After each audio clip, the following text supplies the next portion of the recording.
Kita berdoa Bapak Ibu.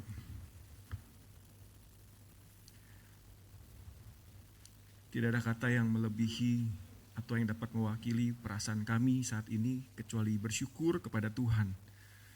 Di tengah-tengah dunia yang terus berputar dengan segala kejadian yang kami tidak bisa kendalikan.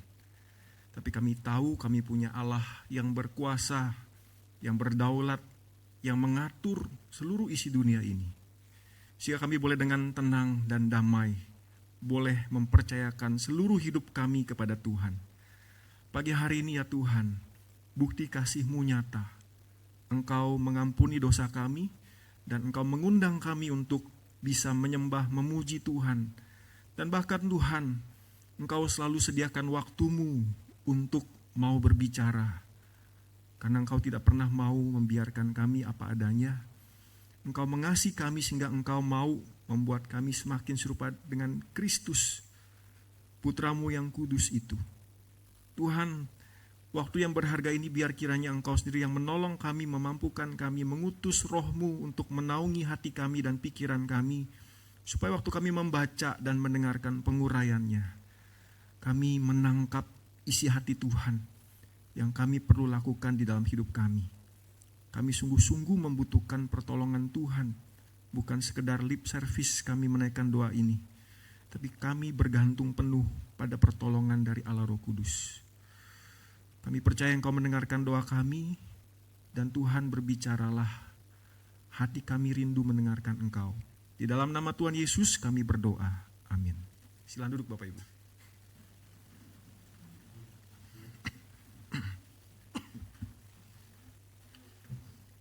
Sesuai dengan tema yang sudah disusun oleh Musa Petrus, hari ini kita masuk ke dalam tema lemah tapi bahagia. Bapak Ibu, judul-judulnya ini memprovokasi kita untuk berpikir ya. Lemah tapi bahagia. Mungkin lebih cocok kalau kita ganti judulnya seperti ini Bapak Ibu.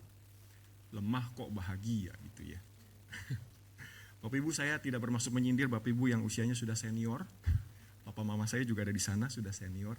Tapi bayangkan sebagai orang yang lemah. Orang yang dalam gambar ini sebagai orang yang sudah lanjut usia. Saya sendiri mengalami Bapak Ibu, memasuki usia yang ke-50 sebentar lagi. Kalau lari pagi biasanya kuat 5 km tanpa berhenti Bapak Ibu. Tapi sekarang 1 km udah rasanya udah ngos-ngosan gitu. Jadi harus ambil waktu dulu sebentar. Kadang pikir rasa kesal juga sih, aduh masa segini aja gak bisa. Tapi ya usia gak bisa ditolak kan ya. Memang sekarang jadi lebih lemah. Bahagia gak Bapak Ibu? Ketika naik tangga, gak usah naik dari lantai ground ke lantai 8 gedung ini ya. Dulu saya waktu kuliah di UPH, saya kuat Bapak Ibu. Apalagi masa orientasi disuruh turun naik lantai 10. Sekarang udah sampai lantai 3, baru lantai 3. Saya langkahnya udah gak langsung langkah gitu langsung, tapi satu stop gitu Bapak Ibu. Karena keterbatasan, karena lemah secara fisik yang tidak bisa ditolak. Tapi saya pikir gambar ini bukan cuma mewakili orang-orang yang sudah lanjut usia. Bayangkan anak kecil yang tidak bersalah, tapi kemudian karena orang tua pulang kerja sudah terlalu lelah, lalu berhadapan dengan suasana rumah yang tidak ideal. Maunya melampiaskan amarah, sang anak yang tidak bersalah, gak ada kekuatan untuk bisa membela diri. Dia di dalam posisi yang lemah. Bayangkan kalau jadi si anak, apakah dia bahagia dalam posisi itu? Atau di tempat kerja ketika tidak lakukan kesalahan, atau sebagai pemilik perusahaan, ada karyawan yang melakukan kesalahan, tapi sebagai orang Kristen harus menjaga diri supaya tidak melampiaskan emosi dengan liar. Serasa seperti orang yang lemah. Tapi perasaan bisa kesel sekali. Gimana sih begitu aja kok gak bisa gitu. Jauh dari bahagia Bapak Ibu. Tapi tema ini bisa mengecoh kita. Karena kata yang lebih lengkap di situ bukan tentang lemah secara fisik, secara emosi.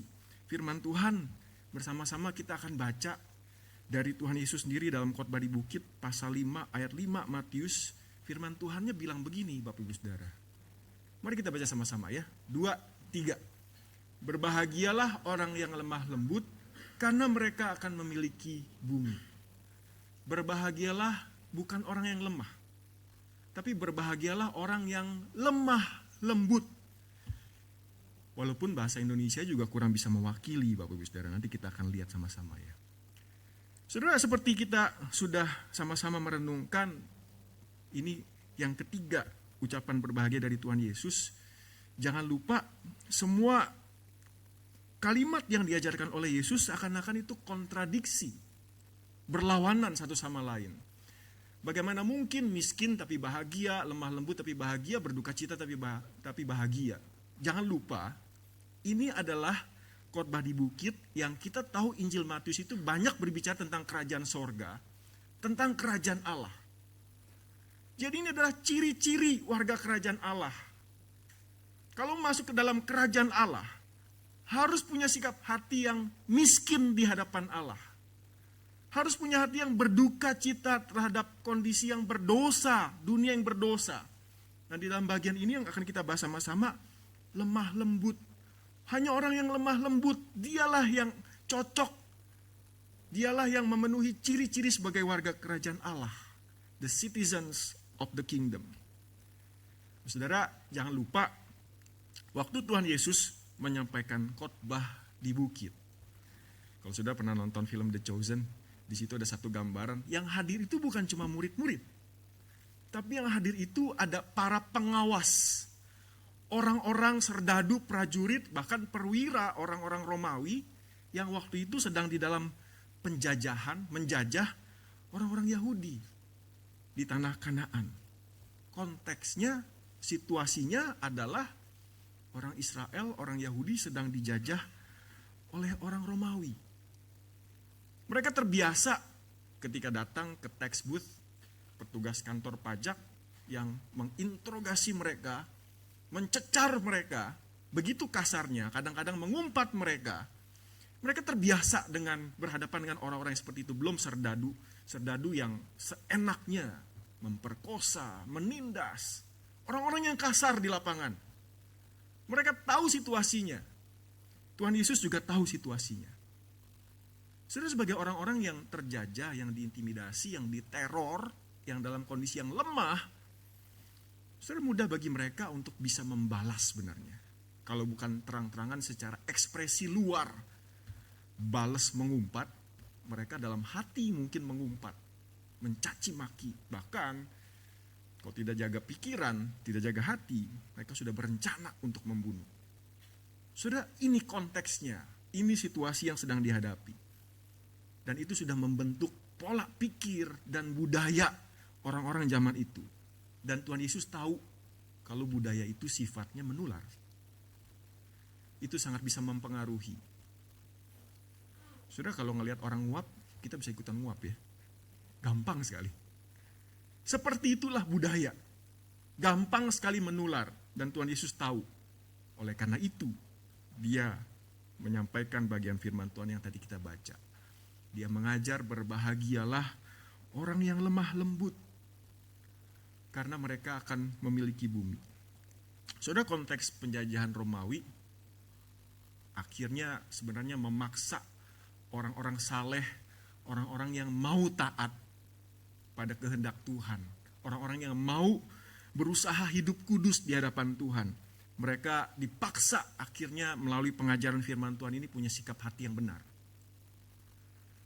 Saudara, kalau kita pikir-pikir ya, walaupun kita tidak dijajah dengan kekuasaan, dengan kekuatan militer, bukankah sebenarnya dunia kita ini yang sedang kita tinggali, yang bikin kita saat ini sedang was-was, mudah-mudahan terjadi perdamaian dunia. Bukankah kita sedang menghadapi situasi yang tegang sebenarnya? Situasi yang tidak berdamai dengan kita. Ini dunia kita sebenarnya. Bukan dunia zaman itu saja. Tapi zaman ini pun kita menghadapi banyak ketidakadilan. Banyak korupsi. Banyak sogok menyogok yang kadang-kadang kita terpaksa ikut melakukannya. Ini situasi dunia kita. Kita dituntut juga supaya punya sikap hati yang benar. Dan apakah sikap hati yang benar adalah hati kita? Saudara, kalau masuk ke dalam frase lemah lembut, saudara, saya coba cari di dalam kamus bahasa Indonesia itu sebenarnya artinya apa sih lemah lembut. Saya percaya kita semua sepakat dengan terjemahan dari Kamus Besar Bahasa Indonesia. Saya highlight di situ yang warna kuning. Paling umum artinya lemah lembut itu artinya peramah, nggak gampang marah, gitu ya. Nah, di dalam kamus bahasa Inggris, kata-kata yang kurang lebih mirip diterjemahkan dengan dua kata, Bapak Ibu Saudara. Satu, gentle, lembut. Itu kalau di situ ditulisnya karakter atau temperamen yang lembut, yang teduh, yang nggak gampang terprovokasi. Lalu kata kedua yang lebih mirip sebenarnya dengan firman Tuhan, karena kata gentle ini tidak terlalu mirip dengan apa yang Tuhan Yesus sedang sampaikan di sini. Itu adalah kata Inggris yang artinya di dalam bahasa Inggris adalah meek, tenang, diam, lembut juga termasuk, tapi juga orang yang gampang patuh dan taat, Bapak Ibu Saudara. Tunduk, entah sama orang lain, tetapi juga bisa kepada Tuhan. Tetapi dari ketiga kata ini, semuanya kurang mewakili di dalam bahasa aslinya yang memang tidak bisa diterjemahkan dengan satu kata, Bapak Ibu Saudara. Di dalam bahasa Yunaninya, itu dipakai kata praise. Dan sebenarnya dari akar kata ini, Bapak Ibu Saudara, praus. Praus itu artinya begini, saya minta maaf tidak terjemahkan di dalam bahasa Indonesia, tapi kurang lebih di dalam bahasa Inggrisnya berarti begini. Ini adalah kata yang agak sulit sebenarnya untuk diterjemahkan ke dalam bahasa Indonesia atau ke dalam bahasa Inggris. Tapi kata lemah lembut yang ada di dalam Alkitab itu bukan berarti orang yang lemah, melainkan merujuk kepada menerapkan kuasa Allah atau kuasa dari Allah di bawah kendali Allah. Jauh dari kata orang yang lemah sebenarnya. Tapi berisi atau terkandung di dalamnya, sebenarnya orang yang lemah lembut itu punya kekuatan dari Allah yang Tuhan anugerahkan. Yang kita sadari, karena kita punya kemampuannya, punya kekuatannya, ataupun kita tidak sadari. Sebenarnya itu adalah karunia dari Tuhan. Dan kita sebenarnya dituntut untuk menerapkan, mempraktekkan kuasa dari Allah itu, tetapi di bawah kendalinya. Bukan mengumbar-ngumbar, apapun yang saya mau lakukan karena saya punya kekuatannya, maka saya lakukan. Terserah saya, kapanpun saya mau, apapun situasinya. Nah, Bapak Ibu Saudara, berarti lemah lembut ini sebenarnya adalah campuran antara kelembutan, sikap hati yang lembut, yang sebenarnya di dalamnya juga pasti terkandung rendah hati, karena mau submisif, mau tunduk sama Tuhan, dan kekuatan. Jauh dari gambaran kita tentang orang yang lemah secara fisik, lemah secara emosi, Bapak Ibu Saudara. Kalau mau diringkaskan, kalimatnya hanya ini sebenarnya, Bapak Ibu Saudara. Menerapkan atau melakukan atau mengaplikasikan kekuatan Allah di bawah kendalinya. Ini arti kata lemah lembut di dalam Alkitab. Sekali lagi, lemah lembut yang dimaksud oleh Tuhan Yesus adalah menerapkan kuasa Allah di bawah kendalinya. Dan itu adalah campuran dari kelembutan ilahi dan kekuatan ilahi. Jadi jauh artinya dari sekedar kata orang yang lemah lembut itu adalah orang yang lemah. Bukan itu, Bapak Ibu Saudara. Bukan orang yang kelemer-kelemer, bukan. Atau orang yang melambai, bukan juga, Bapak Ibu Saudara. Tapi orang yang di dalamnya, walaupun dia kelihatan lemah, sebenarnya ada kekuatan. Kalau orang yang kuat juga ada kekuatan, tapi juga diam-diam mungkin ada kelemahan. Itu arti kata praus, Bapak Ibu Saudara. Kalau mau digambarkan ya, lebih mudah mungkin gambarannya seperti ini, Bapak Ibu Saudara. Saudara, ini gambar kuda jantan hitam. Kuda jantan hitam itu umumnya adalah kuda yang tangkas, kuda yang gesit, kuda yang taktis, kuda yang cerdik, kuda yang apalagi ya, kuda yang tangguh, kuda yang kuat.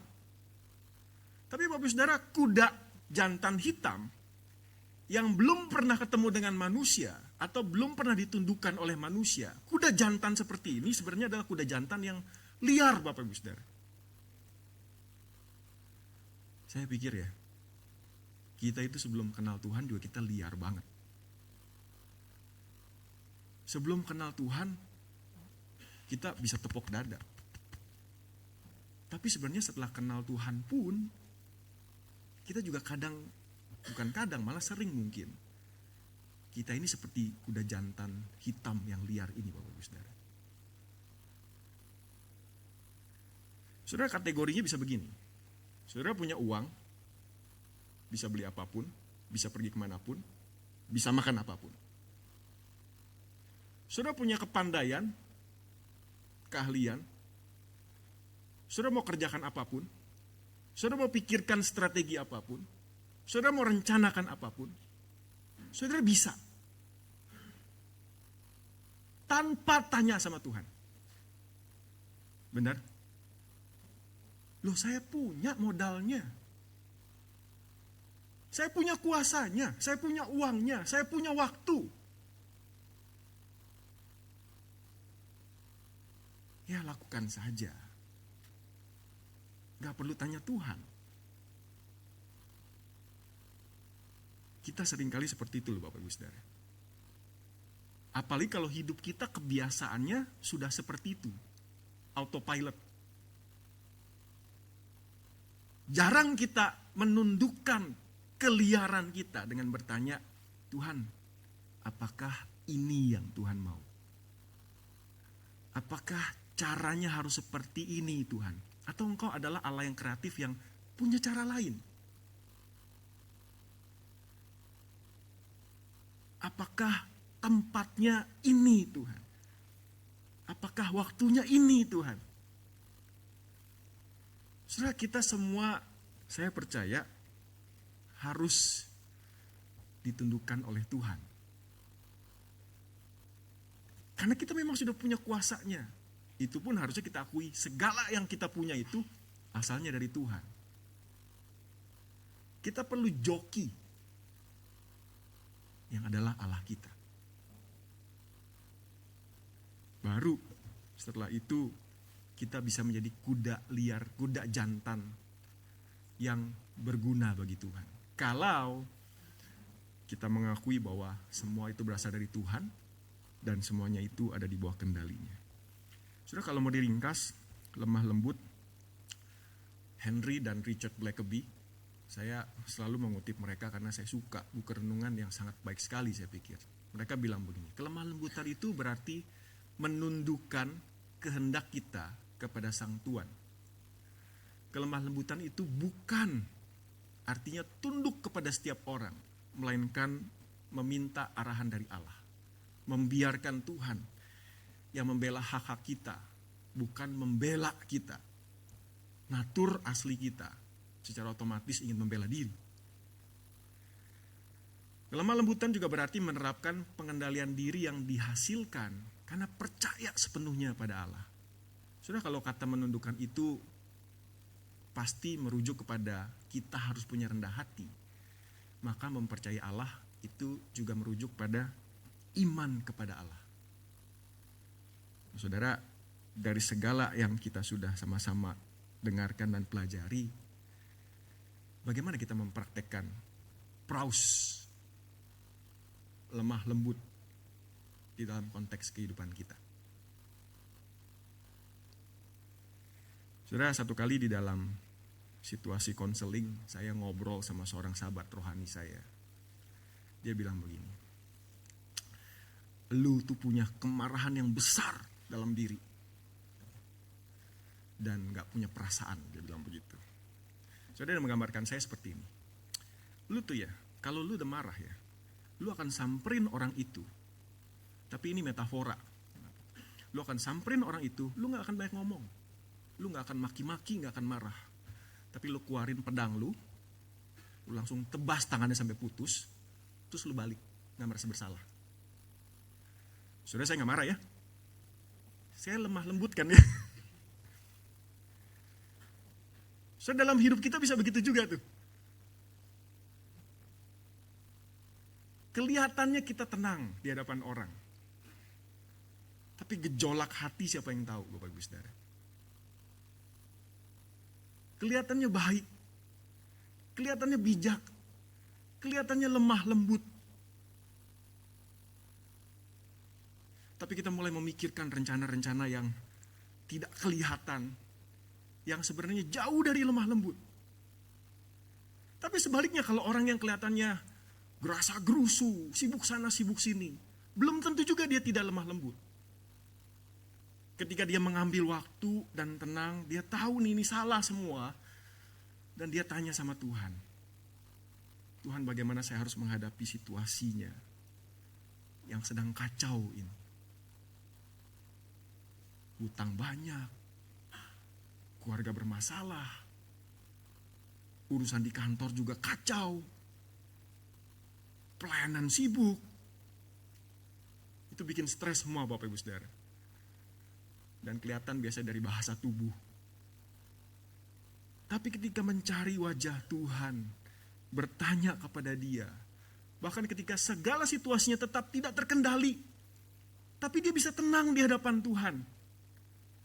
Saudara, itu praus. Karena dia mengandalkan Tuhan. Karena dia percaya pada Tuhan. Karena dia membiarkan Tuhan di dalam kekacauan bertindak, dan dia mengerjakan bagiannya. Karena saya percaya ketika kita mencari wajah Tuhan dan Tuhan suruh kita untuk diam, tenang sebentar. Saudara, tidak selamanya kita akan diam kok. Tuhan pasti akan tunjukkan atau gerakan, karena Tuhan kasih kita akal budi untuk berpikir.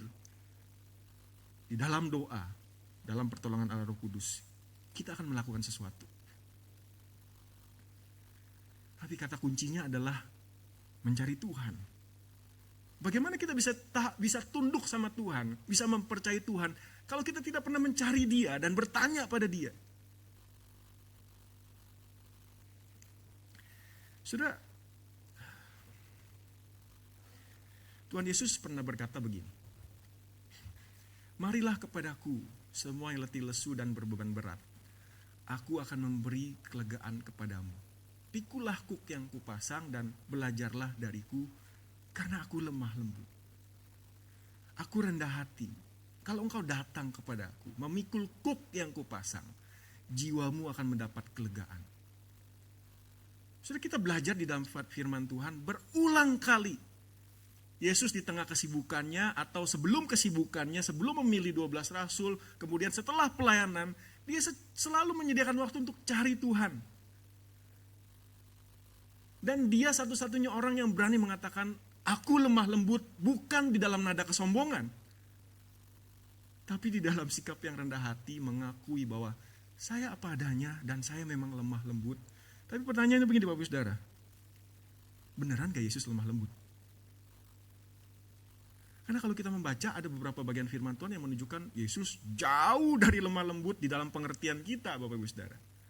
Ingat peristiwa ketika dia mengobrak-abrik bait Allah. Di situ dicatat bagaimana dia membuat cambuk dan kemudian membongkar balik semua meja-meja yang berjual beli di sana. Saudara, orang yang lemah lembut bisa seperti ini. Karena Yesus mengakui dia lemah lembut, tetapi dia melakukan ketika waktunya dia marah, dia marah.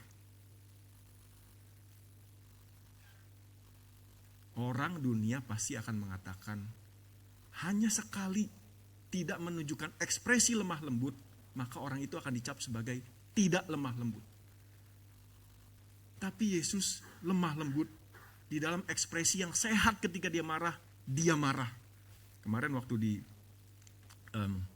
rapat hamba Tuhan, Musa Petrus nanya sama kita, rekan-rekan hamba Tuhan, orang yang dewasa secara emosi itu seperti apa sih? Terus saya bilang begini, seperti Musa Petrus, saya bilang begitu. Saya bilang Musa Petrus, saya bukan ngejilat ya Musa ya, tapi saya belum pernah lihat Musa marah. Oh tunggu sampai saya marah katanya. Jangan dong Musa, saya bilang begitu. Kenapa kamu bilang saya dewasa secara emosi? Saya bilang karena saya merasa Musa ketika menyampaikan sesuatu, ya dengan emosi yang sehat. Dalam artian begini, ketika ada sesuatu yang tidak berkenan sama Musa, misalkan saya tidak melakukan sesuatu yang memang Musa sudah minta, saya nggak pernah merasa Musa pernah marah sih. Tapi tegas iya. Yang akhirnya membuat saya menyadari bahwa saya harus lakukan. Saudara, itu pun sebenarnya gambaran yang belum utuh. Tapi beliau bisa untuk mengendalikan emosinya. Tapi Yesus, ketika memang waktunya marah, ya dia marah. Ketika dia menangis, ya dia menangis, dia sedih. Kalau menangis kan lebih identik dengan lemah lembut ya. Kalau marah pasti jauh dari persamaan kata dengan lemah lembut. Tapi ini yang Yesus lakukan. Ini tindakan Bapak Ibu Saudara. Ucapan juga dia pernah lakukan. Dengan kata-kata yang jauh dari definisi dunia akan lemah lembut. Ingat di dalam Matius 23, ketika dia sudah saking keselnya, sebelnya. Bukan sebel kali ya, kesel kali ya. Ini orang-orang bebal, auban, gak bisa dikasih tahu. Dan itu adalah orang-orang yang beragama. Orang-orang yang berpendidikan secara teologi tinggi Bapak Ibu Saudara. Sampai 7 kali Yesus mengecam orang-orang Farisi dan ahli Taurat. Celakalah kamu, hai kamu orang-orang munafik. Jauh ya dari lemah lembut ya. Coba hamba Tuhan ngomong kayak begitu kepada saudara. Celakalah kamu. Besok gua gak mau datang lagi ke gereja. Gereja bukan cuma satu di Karawaci. Kabur saudara pasti. Benar gak? Tapi ya, kalau saudara lemah lembut, walaupun saudara punya status tinggi secara usia, secara finansial, secara sosial, ketika ada orang yang berani menegur dengan keras, saudara mungkin perlu ambil waktu. Apa ini suara Tuhan? Atau hanya sekedar suara manusia yang jengkel sama saya? Saudara, saya percaya nggak mudah bagi kita ketika sudah mencapai level tertentu untuk ditegur. Padahal ada pepatah yang mengatakan begini ya, makin tinggi posisinya, bukan posisinya, makin tinggi bangunannya, makin kencang anginnya. Tapi ada berlaku juga begini, makin tinggi posisi seseorang, dia makin sendirian. Gak ada orang yang berani tegur.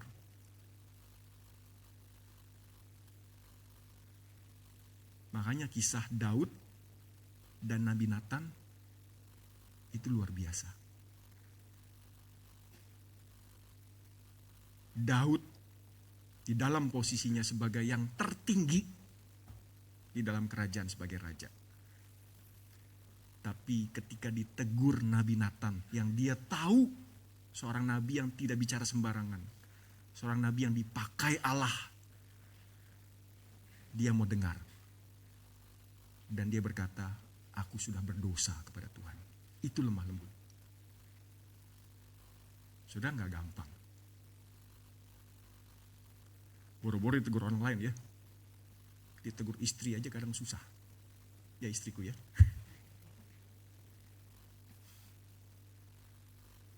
Saudara, mari kita belajar. Jadi orang yang lemah lembut. Yesus selalu bertanya kepada Bapaknya. Saya percaya, ini yang dia lakukan. Walaupun tidak ditulis dalam Alkitab. Ketika dia marah, ketika dia mengeluarkan kata-kata yang keras, tegas. Bukan karena secara personal, dia merasa ada masalah dengan orang itu. Tapi karena dia tahu, sudah waktunya saya mengatakan ini. Apakah Bapa memang mau aku melakukannya? Itu pertanyaan dia.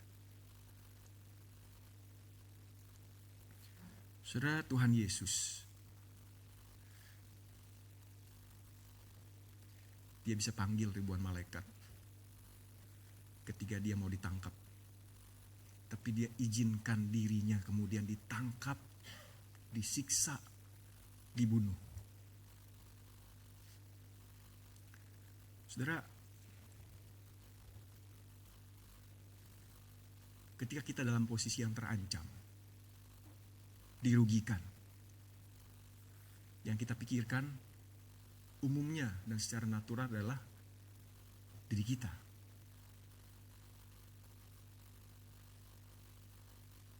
Bukan kepentingan orang lain. Apalagi kepentingan Tuhan. Saya bisa melawan. Saya tersinggung. Kamu melukai saya. Tapi Tuhan tahu, ini bukan tentang diri saya.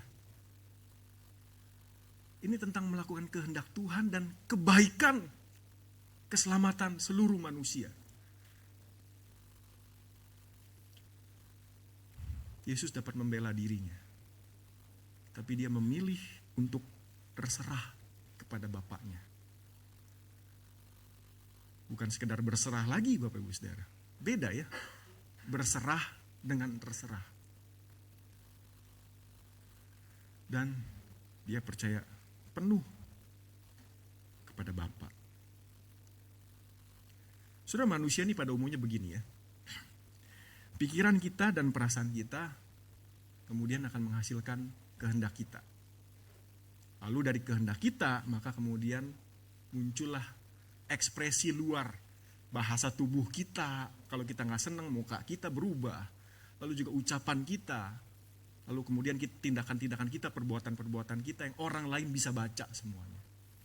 Kalau pikiran dan perasaan kita nggak beres, maka nanti ujungnya bahasa tubuh kita juga nggak beres, ucapan kita nggak beres, tindakan kita nggak beres.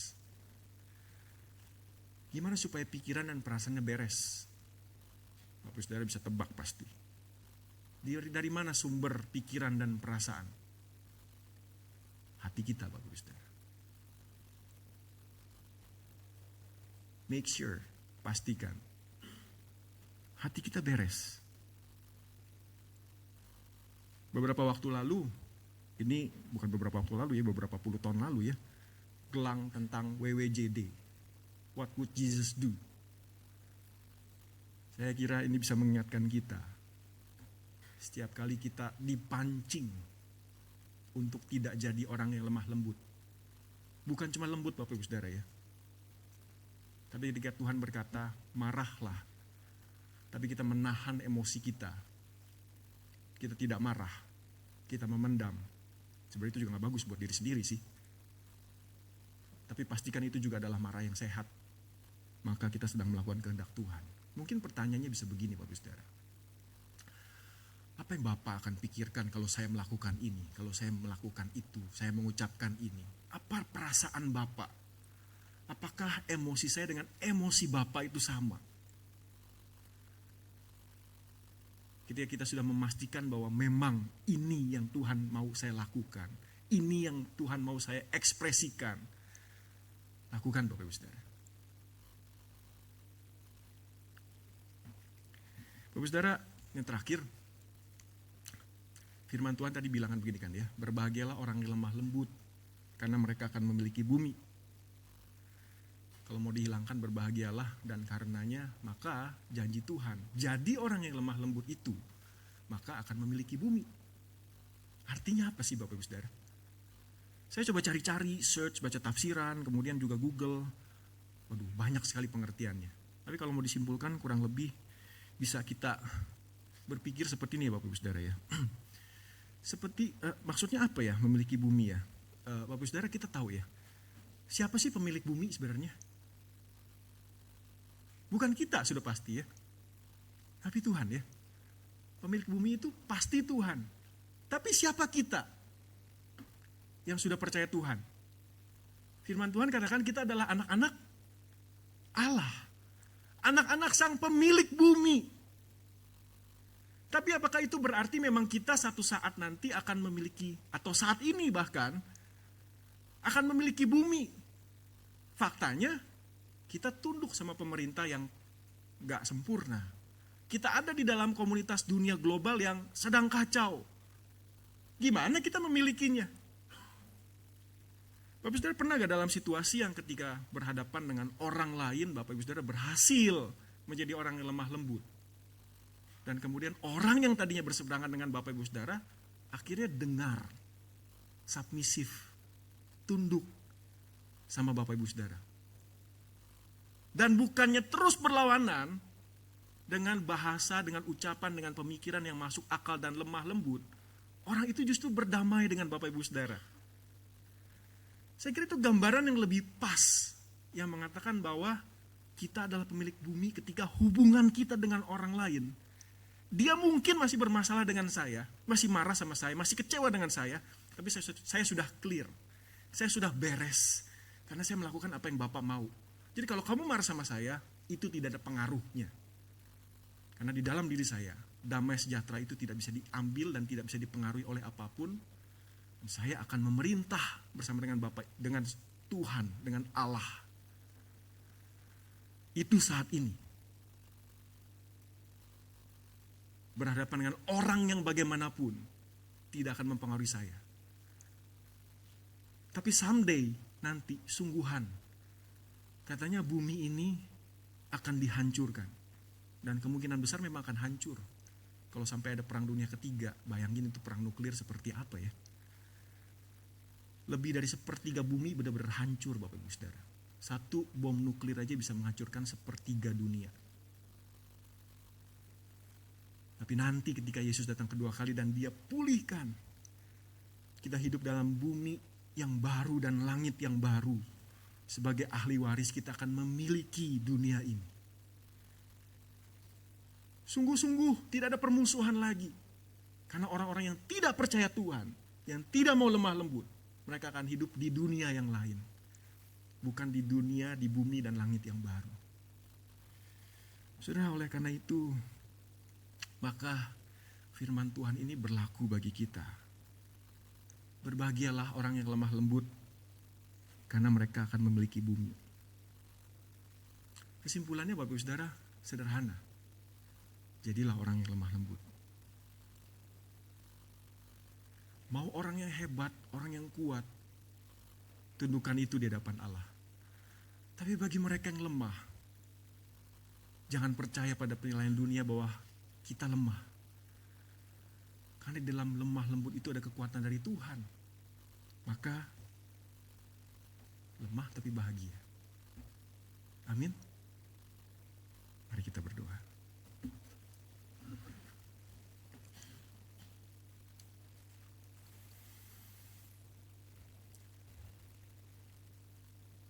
Bapak, biar kiranya kami boleh menyimpan firman-Mu di dalam hidup kami. Kami seringkali terpancing dengan situasi di sekitar kami. Ketika pasangan kami tidak bereaksi seperti yang kami inginkan. Kami mudah sekali terpancing untuk menjadi emosi. Ketika di pekerjaan, banyak hal yang tidak terjadi dengan sesuai harapan kami. Hal yang sama Tuhan. Kami jadi kecewa, marah, sedih. Termasuk juga di gereja. Biarlah kami menyadari bahwa selama kami hidup dalam dunia, maka tidak ada yang ideal. Tetapi kami juga dinasihati oleh Tuhan Yesus untuk menjadi orang yang lemah lembut. Yang bisa meresponi segala situasi dalam kekuatan dan kuasa dari Allah sendiri, di dalam kendali Allah sendiri. Tuhan tolong kami. Bagian ini juga tidak mudah untuk kami lakukan. Tetapi di dalam pertolongan Tuhan, kami percaya kami bisa. Walaupun mungkin progresnya tidak cepat. Tuhan tolong kami. Di dalam nama Tuhan Yesus kami berdoa. Amin.